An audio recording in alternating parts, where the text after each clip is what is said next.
유동근 목사와 나의 잊을 수 없는 기억들의 실체 10번째. 또 다른 희생자들. 글쓴이 호람대오.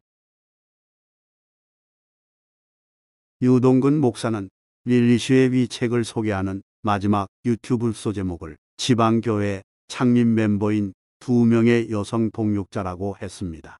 그러나 성경에 따른 소위 지방교회 창립 멤버는 최초의 신약교회였던 예루살렘에 있는 교회 성도들이지 이연여 왕페이진이 아닙니다. 이것은 외견상 이 책 부록에서 위 두 분이 중국 공산당의 회유로 믿음을 포기했다는 내용을 다뤘기 때문일 것입니다. 그렇다면 릴리슈와 유동근 목사는 왜 그들이 믿음을 포기했다는 것을 그토록 강조합니까? 그것은 과거에 중국 공산당이 의도했던 것과 이 두 사람의 목적이 같기 때문일 것입니다. 마치 중국 공산당과 릴리슈와 유 목사의 어두운 커넥션이 시간을 초월하여 작동하고 있는 것처럼 느껴집니다. 한편 같은 공산주의자이지만 스탈린과 마오쩌둥의 통치 방식은 많이 달랐다고 합니다. 즉 스탈린은 반대 세력들을 즉결 처형하는 식의 공포 정치를 했다면 마오쩌둥은 선전선동과 회유로 상대의 영향력을 무력화하거나 자기 편으로 만든 것입니다. 전원에 따르면 마오쩌둥 당시에 중국 상하이에만 10,000명 이상의 선동원이 활동했다고 합니다. 심리전에 능숙했던 이들은 워치만리를 포함한 종교 지도자들을 그들의 성도들과 분리시키거나 아예 매장시키는 효과적인 방법을 너무나 잘 알고 있었습니다.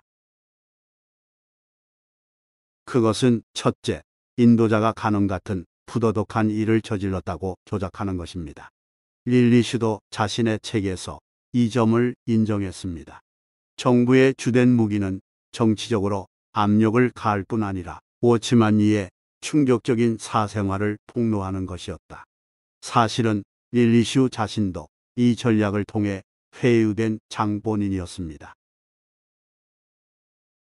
그러나 중국 공산당이 그 당시 제시한 증거물들에는 여인의 머리 부분은 잘린 포르노물, 워치만리 자필 자백서의 필적 위조, 증거물들 위에 워치만리 서명 위조, 결핵으로 워치만리가 생사를 오가는 투병 중에 죽을 힘을 다해 영에 속한 사람 3권을 쓰는 동안 그것도 10년 연상의 동역자 자매를 반복적으로 간음했다는 주장 등등 허점이 한두 가지가 아닙니다. 그러므로 릴리슈와 같은 포조를 취하던 장식항 형제는 후에 이런 점을 간파하고 워치만리와 관련된 부도덕한 내용 일치를 자신의 초고에서 삭제했습니다. 그 결과 그는 옥고를 치러야 했습니다. 둘째, 주님을 부인했다고 널리 선전하는 것입니다. 중국 공산당은 워치만리가 투옥되어 있는 동안 그가 신앙을 버렸다는 헛소문을 퍼뜨렸습니다. 따라서 그가 15년 형기를 마치고 풀려나려고 할 즈음 신앙 포기 서류에 공개 서명을 요구했습니다. 워치만리가 이런 제안을 거부하자 그들은 형기를 늘리고 더 열악한 감옥으로 그를 이송시켜 죽게 했습니다. 심지어 왕명도 목사도 이런 회유에 굴복되어 주님을 공개적으로 부인하고 풀려나기도 했습니다. 유동근 목사는 릴리슈의 책 내용을 전적으로 신뢰하여 서두에 소개한 제목으로 그의 마지막 유튜브를 제작했습니다. 그는 이것을 통해 당신들이 존경하던 이런 자매들도 주님을 부인했으니 이제 그런 형편없는 지방교회를 떠나라고 말하고 싶은 자신의 속내를 애들로 표현한 것 같습니다. 유 목사가 이처럼 공산당에게 회유되었던 사람의 일방적인 주장을 기정사실로 못 박아 워치만리와 지방교회 측을 공격하는 것은 현재 그의 영적 분별력이 어떤 상태인지를 그대로 보여주고 있습니다. 저는 릴리슈가 이연여, 왕페이전 두 분을 자신의 책에서 언급한 내용을 재검증할 기회가 있었습니다. 릴리 슈가 이 두 사람이 믿음을 버렸다는 미확인 내용을 그토록 강조하는 이유는 워치만 리가 부도덕한 행위로 그들에게 깊은 상처를 주었기 때문이고, 자신도 같은 이유로 믿음을 버린 것이었다는 논리로 자신을 정당화하려는 것처럼 보입니다. 그러나 그녀의 이런 주장과 논리는 아래와 같은 심각한 허점들 때문에 있는 그대로 받아들이기 어렵습니다. 먼저 릴리 슈가 주장한 워치만 리가 이연여 자매의 친한 친구인 모 여자 동역자에게 부도덕한 행위를 했다는 시기가 여러 차례 수정된 점입니다. 이런 경우 증거 능력이 의심받습니다. 그녀는 결국 1926년에서 1927년으로 최종 특정했지만, 그 무렵은 워치만 리가 극심한 폐결핵을 앓으며 생사를 오가던 시기였습니다. 마지막 진해까지 짜내어 영에 속한 사람을 집필하던 때이기도 합니다. 또한 상대녀라는 그 여자 동역자는 이연여 자매의 친구로서 워치만 리보다 거의 10년 연상입니다. 당시의 사회 통념상 상식적으로 말이 안 됩니다. 릴리 슈는 또한 워치만 리의 감방 동료였던 우유치 형제도 이연여 자매가 주님을 부인한 것을 확인해 주었다고 주장하나 전혀 사실이 아닙니다. 먼저 그녀가 다른 책에 실린 우유치 형제의 증언을 자기 책에 재인용 소개한 부분에도 허점이 많습니다. 거기서 우유치 형제는 자기가 본 사람들이 이연여 왕페이전이라고 단 한 번도 확정하지 않았습니다. 그는 또한 1965년에 워치만 리 공개 비판장에 나온 여인들이 50대로 보였다고 했지만, 당시 이연여 자매는 71세이고 왕페이전 자매는 66세였습니다. 오랜 감옥 생활은 보통 더 늙어 보이게 하지 이처럼 무려 20여 년이나 더 젊어 보이게 할 수 없을 것입니다. 릴리 슈는 위 증언을 인용할 때 그들이 써온 원고를 더듬거리며 읽었다는 부분은 의도적으로 생략했습니다. 우리는 위 증언자들이 워치만 리에게 속았고 믿음을 부인한다는 말 앞에 정부에 의해 지속적으로 교육받아온 결과라는 말을 덧붙인 것과 다른 증언자들과는 달리 써온 원고를 더듬거리며 읽은 것을 통해 그들이 했던 말이 진심이 아닐 수도 있음을 예상할 수 있습니다. 왕명도 목사에 의해서 보듯이 그 당시 중국 공산당이 공개적으로 믿음을 부인하라고 회유할 때는 즉각 석방을 당근으로 제시했습니다. 그러나 릴리 슈 책도 이연여 자매와 왕페이진 자매가 그 후에도 수년을 더 갇혀 있다가 감옥에서 병으로 죽었다고 적고 있습니다. 릴리 슈는 또한 자신이 2004년 7월에 우요치 형제를 만나서 위 내용을 확인했다고 주장합니다. 그러나 현재 애너하임 교회 생활을 하고 있는 그를 직접 만나 이 사실을 물어본 사람에 따르면 그는 릴리 슈의 책에 자신이 언급된 사실조차 모르고 있었고, 책 뒷표지에 실린 릴리 슈 사진을 보여주었을 때 그런 사람을 만난 기억이 없다고 했답니다. 그런데도 릴리 슈가 자신 마음대로 우유치 형제를 위 두 여자 동역자들이 믿음을 포기한 것을 확인해준 두 번째 증인이라고 주장하는 것은 무리가 있습니다. 저는 그녀가 하나님과 교회의 증거를 손상하고 중국 공산당만 이롭게 하는 이런 주장을 고집하는 것이 매우 안타깝습니다. 셋째, 이외에도 중국 정부는 간첩 행위나 심지어 살인을 뒤집어 씌우는 경우도 있었습니다. 소위 반제국주의 운동이 한창이던 때 수많은 외국인 선교사들이 이런 유사한 불명예를 안고 추방되었습니다. 이제 아래에서 소개할 두 사례는 예전에 천풍에 기사화된 것으로서 중국 내 교회 인도자들을 간음 행위를 했다며 공개적으로 매도한 사례입니다. 첫째 기사는 상하이 예수 가정 모임의 설립자인 징티에닝에 관한 것이고, 둘째 기사는 자베이 교회 목사인 황위신에 관한 것입니다. 독자들은 아래 내용에서 그 당시 중국 공산당이 종교 지도자들을 매장하기 위해 내부자들을 회유하여 인도자를 공개적으로 고발하게 하고 특히 부도덕한 일로 매도하게 하는 패턴을 볼 수 있을 것입니다. 그러나 최소한 추적이 가능한 예수 가정에 관한 객관적인 기록들은 아래 천풍 기사가 묘사한 내용과는 판이하게 다름을 알 수 있습니다. 상하이 예수가정 개혁과정 천풍 제366호 1953년 5월 18일 내가 알고 있는 진 기에닝의 과거와 현재. 나는 원래 직업이 타월 직공이었다. 진 기에닝은 나를 설득하여 예수가정의 일원이 되게 했다. 그는 예수가정은 완전한 자립자족 교회이고 하늘의 왕국이 이 땅에 도래한 종말 때의 방주라고 말했다. 만일 우리가 모든 소유를 팔았다면 이 시대에 100배로 받고 오는 시대에는 영생을 얻는다고도 했다.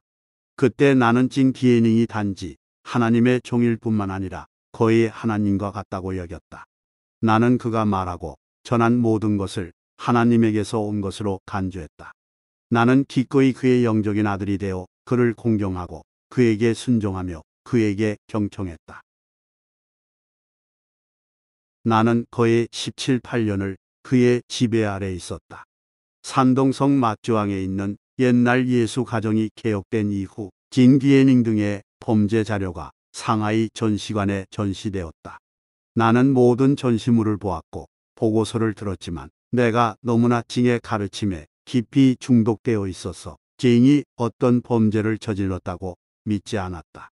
상하이 예수 가정이 개혁되기 전에 나는 심지어 다른 사람들에게 이렇게 말했다. 개혁은 다만 한 사람을 인간 이하로 낮추는 것에 불과하다. 내가 그렇게 어리석은 말은 했던 것은 개혁의 의미를 제대로 몰랐기 때문이다. 개혁 기간 동안 나는 차오비청 형제와 리슈엔 자매에게 난징 예수 가정으로 가서 리리엔 자매에게 결혼을 설득하도록 권면했다. 예수 가정은 이런 식으로 흩어져서 개혁을 피하고 재산을 유지할 수 있었다. 그러나 35일간의 교육을 받은 후에 나는 진 기에닝이 이전에 했던 것과 말한 것을 깊이 재고하게 되었다. 나는 예수 가족의 진 기에닝과 내 자신이 매우 나빴다는 것을 깊이 깨달았다. 처음부터 진 기에닝은 결코 예수를 참되게 믿지 않았다. 그가 마주항의 예수 가정 개혁에 참여했을 때 미제국주의자인 린 메일리를 추종하려고 예수를 믿었다고 고백했다.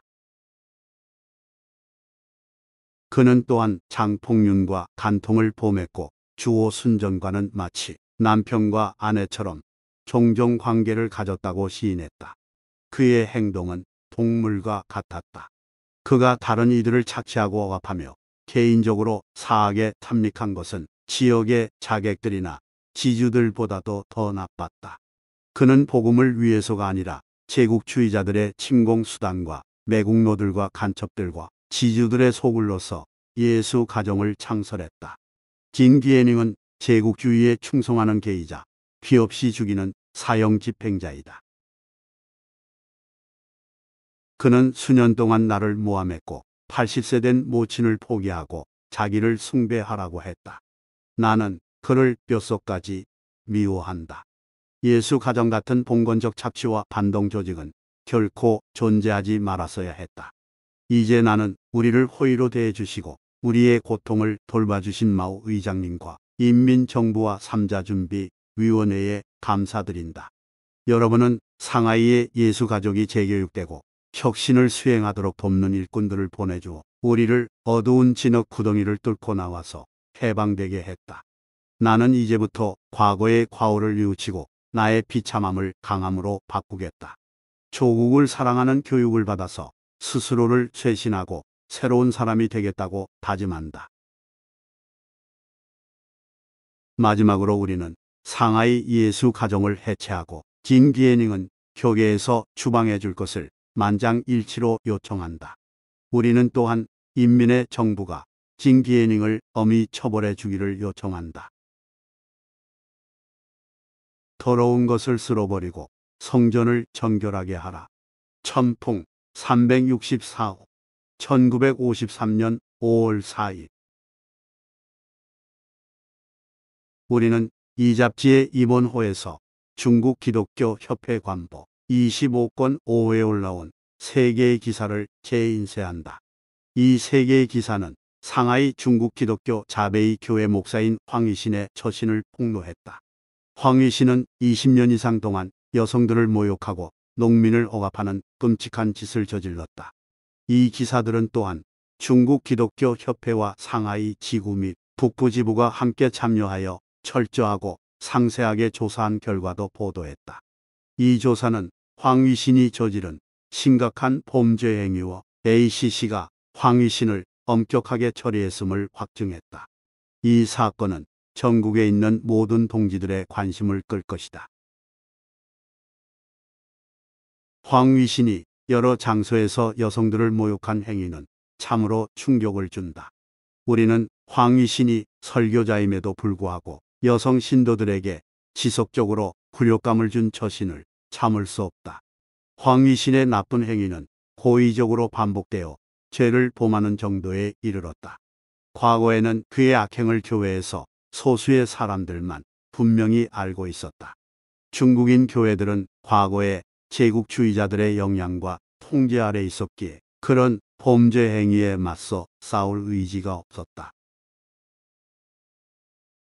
황위신의 범죄가 지난 20년 이상 드러나지 않고 또 처리되지 않아서 그의 굴욕적이고 억압적인 행위로 피해를 본 이들은 필요한 지원과 구제를 받을 기회가 전혀 없었다. 반대로 황위신은 지난 20년 동안 영성 있는 설교자로 처신하며 여러 교회들에서 활발하게 활동했다.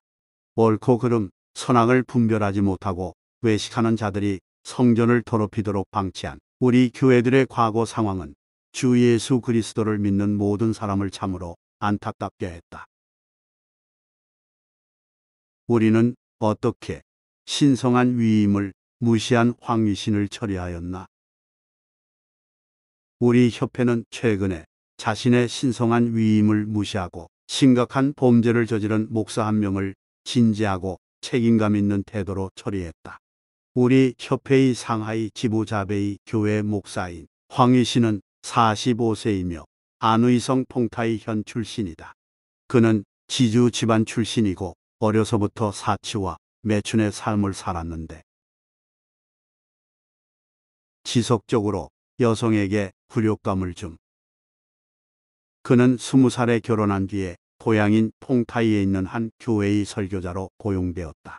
그는 봉사를 시작한 지 얼마 안 되어 나쁘게 행동하기 시작했다. 먼저 그는 여동생의 구무와 교제를 이어갔다. 그의 태도는 경솔하고 천박했다. 그로 인해 그녀는 아버지에게 감금되어 자유를 잃게 되었다.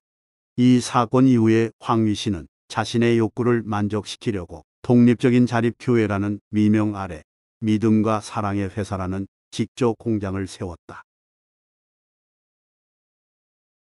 그는 6명의 여자 종업원을 고용할 자금을 마련했다. 공장 사장의 신분을 이용해 그는 아무런 제한도 없이 여자 종업원들과 대화하고 시끄럽도록 소리 내어 웃으며 시간을 보냈다. 이런 상황에 대한 소문이 성 안에 무성하게 퍼졌고 마침내 누군가가 그에게 그것을 알렸다.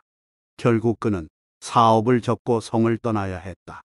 이것이 그의 첫 실패였지만 이 실패는 그에게 교훈을 주지 못했다. 그는 1936년에 광저우로 가서 성경학교 교사로 일했다. 1년도 못 되어 온갖 일들이 발생했다. 그는 스스로 이렇게 자백했다. 그 기간 동안 내가 여자 동료 혹은 여학생과 혼자 있을 때마다 그들에게 입을 맞추거나 껴안거나 애무하는 등 그들에게 나쁘게 행동하곤 했다. 한 번은 도서관에서 죽은 데다가 한 여인에게 얻어맞고 안경이 바닥에 떨어져 거의 산산조각이 났다. 그는 이런 일로 며칠 동안은 조심했지만 그가 예전과 같이 행동을 계속하는 것을 멈추지는 않았다. 나중에 그는 고향으로 돌아갔다. 1940년에 쇼우 군교회는 그가 전도가 유망한 젊은이였고 현재는 약간 부적절한 행동을 했어도 나이가 들면 점점 나아질 것으로 여겨 목사로 임명했다. 만일 그가 회개하여 과거의 모든 오명을 씻었더라면 이것이 그의 인생의 전환점이 될 수 있었을 것이다. 그러나 그는 교만해졌고 다시 예전처럼 처신했다. 두 여인과 사건이 다시 불거졌고 그는 강제로 사임하게 되었다. 그는 쇼우 군을 떠나 보우타운으로 이사했다. 1946년에 그는 상하이에 오자마자 자베이 교회의 목사로 임명되었다. 그는 자신의 교인들을 신방하는 동안 2명의 여성 신자를 모욕했는데 그중 1명이 경찰에 신고했다. 그래도 그는 멈추지 않았다. 그는 다른 2명의 여성과 부적절한 관계를 가졌다. 그가 자백한 바에 따르면 그가 모욕한 여성은 무려 18명이라 하는데 실제 숫자는 더 많다. 이 내용은 모두 본인이 자백한 것이다. 그가 드러내길 원치 않은 몇 가지 심각한 사례들이 더 있었는데 그것들도 결국엔 폭로되었다. 야누타운에서 강간당한 후에 죽은 여종 사건이 그 한 예이다. 사건의 전말은 이랬다. 황에게는 추이팡이라는 하녀가 있었다. 남편은 장씨성을 가졌다.